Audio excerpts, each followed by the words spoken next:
Mike, what did it mean for you guys on Saturday just to go out and put together your best game of the year as a unit? We spend 365 days preparing for that game, so to come out like that, it means a lot. Was it kind of unexpected, or was this you guys knowing, hey, this is coming, we just need to keep working to get there? Just working to get there. You're going to be playing next to a new player this week with Wyatt. How much confidence do you have in him? How would you describe him as a player? Wyatt, he's really grown as a player over the whole season, and I do believe that he's ready to play. Trust him. How hard is it to lose, though, Demetrius? With a guy like Demetrius, being the leader that he is, and kind of preparing Wyatt for the whole season. Our whole entire thing is that when your name is called, you got to be ready, and I think Meach prepared Wyatt for that. So I don't think there's going to be a drop off. Urban said Josh Myers and Joshua Alabi are also going to be in that mix. Just what do you see from them, and how prepared are they to step in if they're needed for this game? Josh Myers and Josh Alabi are both, excellent players. Just the same thing I said about Wyatt.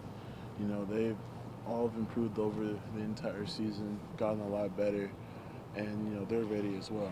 If anyone in the twos at Ohio State, they're ready to play football. Is it harder for that next man up approach on an offensive line where you want to be a cohesive group? I mean, I know you guys work together a lot, that front five. Does that make it more difficult when a new guy has to step in? No, it does not. Because, like I said, just the bond we all have in the room, when people step up and they're ready to play, there's no problem at all. Do you guys mix? I mean, do you guys switch in and out, first and second team guys sometimes in case something like this happens?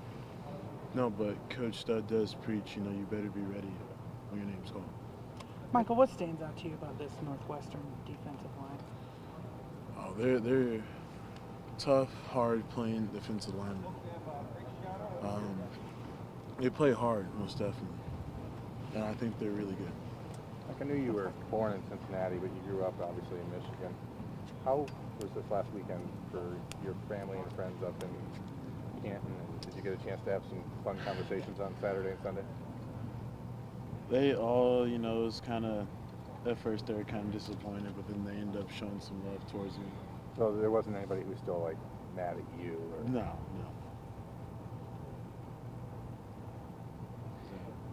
Defensively, who does Northwestern most remind you of, like schematically, personnel-wise? Like who from your schedule this year do you think they're most similar to? With the way they play, I think they're more similar to 2 years ago. Not 2 years ago, a year ago, Iowa. They play hard. Yeah. So what? You guys obviously in that game didn't have the result you were looking for. What can you take from that Iowa game now, moving forward, that you can learn from to apply to this weekend? Like what are the lessons from last year that you can apply to this weekend? The lessons I would say from that game is to, when things don't go your way, regroup. That's all. That's one of the biggest issues that we had with that game last year. You guys have done that this year, right? I mean, whether it's in one game or after the Purdue game. I think we've done a lot better job of regrouping. We'd never, Penn State, we won by 1 point. Maryland, we won by 1 point. And we know that things don't always go our way. So I think we're more prepared for that this year. Obviously, there's a ring on the line this week, but last week was the team up north, and a lot was on the line in that game. Given that you guys are the favorites in this, how do you keep that same intensity, that juice, whatever you want to call it? By respecting our opponent and giving them our very best, because they're going to give us their best. How close were you guys to perfect on Saturday against Michigan? I mean, what did you do to neutralize them the way you did? What was different? I don't think we were perfect. we could have did a lot better. Every unit could have did a lot better. Well, what could your group, your line group, have done to be even better against Michigan? And how do you take that performance and move forward to Northwestern saying, hey, we're going to be even better? Just build upon it. That's all I can say. Is just, what you make your good great and make your great elite.